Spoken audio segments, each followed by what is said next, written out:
supervise, and we look a little too much alike, so I'm a little bit nervous, but it's okay because I'm the one on stage right now. I can say anything I want. So, of course, I decided to talk about what I did this summer after moving out of their house for real.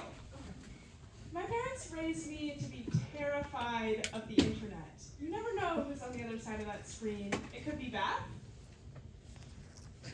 or it could be Beth. So, of course, this summer I explored the depths of the internet, and I found myself scrolling day in and day out on Facebook Marketplace. Facebook Marketplace is a magical place for many, but for my parents, it's their worst nightmare. You're messaging random strangers, you're offering them your money, you're agreeing to meet up with them at a random street corner, thinking, probably should have asked my friends to come with me. Whoops. But it's okay because people are literally selling everything on Facebook Marketplace, so it's fine. Your entire lifespan is covered from birth to death. Facebook Marketplace is here for you. Looking for a missing cat? Well, I found one, and it's free. There's also a shocking amount of engagement rings on here, which maybe you don't find it surprising, but I found it jarring, because if I had an engagement ring in my possession, my first thought would not be, let's sell this on Facebook Marketplace for $2,000. No. My first thought would be, let's probably propose to someone and hopefully build a beautiful life together.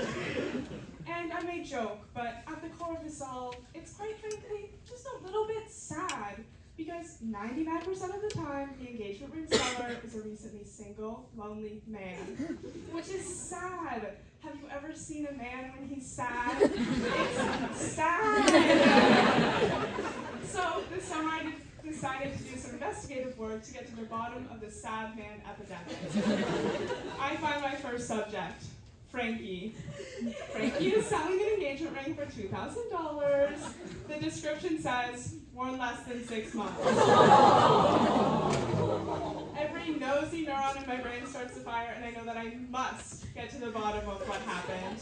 So we do our introductions, we establish that the ring is still available, which is great, but I was a little shocked I hadn't thought that far in advance, wasn't really thinking through it. So I panic in my response to him. I say, potentially I'm trying to find the right ring that has a positive aura. I was so panicked that I spelled aura like okra. And then something terrible happens. Frankie reads my message and does not respond. So I double text. I understand if it's personal, so no need for details. I just want to make sure the ring is intentional. Lucky. I still want Frankie to think he's being catfished. God, so then he responds, thank God. I bought this for my wife before we could afford the ring she really wanted. Aww. Now it sits in the jewelry box, so we figured we should sell. So at this point, this is unprecedented. I was not expecting this. I obviously can't respond normally anyways. I should probably end the conversation. I don't. I say, that's so sweet. I'm wondering.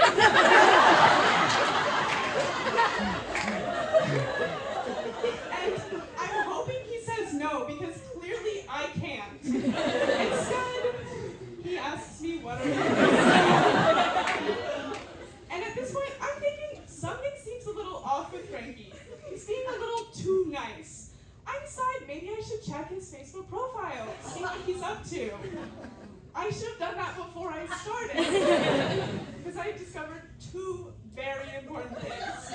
First of all, yes, Frankie is happily married, has a wife, there's wedding photos, everyone's smiling, there's 2 rings. I discover something else. Frankie is not a man. At all. Frankie is a happy gay woman. I realize I've catfished one of my own. And now I'd like to bring it back to my parents in the audience.